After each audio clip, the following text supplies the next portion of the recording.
আচ্ছা, এটা হচ্ছে ব্যাটারি, যেহেতু আমি অলরেডি বলেছিলাম ব্যাটারিতে ঠান্ডা করার প্রয়োজন হয়, তাই না? ব্যাটারিকে ঠান্ডা করার প্রয়োজন হয়, কিন্তু ব্যাটারি কুলিং সিস্টেম আছে।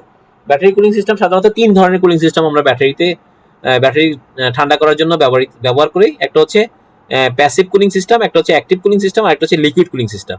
লিকুইড কুলিং সিস্টেম সাধারণত যেগুলো অনেক বড় ব্যাটারি, হ্যাঁ, বিগ সাইজ ব্যাটারি, সেগুলোতে লিকুইড কুলিং সিস্টেমটা ব্যবহৃত হয়।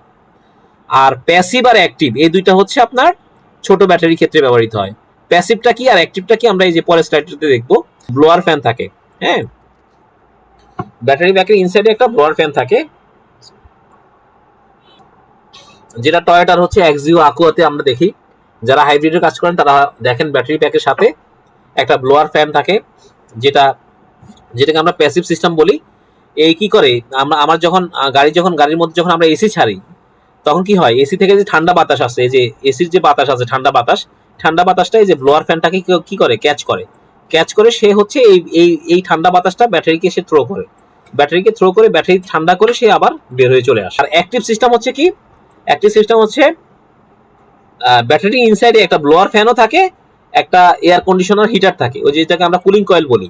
আমরা এসিতে যে কুলিং কয়েল ইউজ করি না, যেটাকে আমরা ইভাপোরেটর বলি, এরকম একটা ইভাপোরেটরও কিন্তু ব্যাটারি প্যাকের ইনসাইডে থাকে। হ্যাঁ, this is called active system.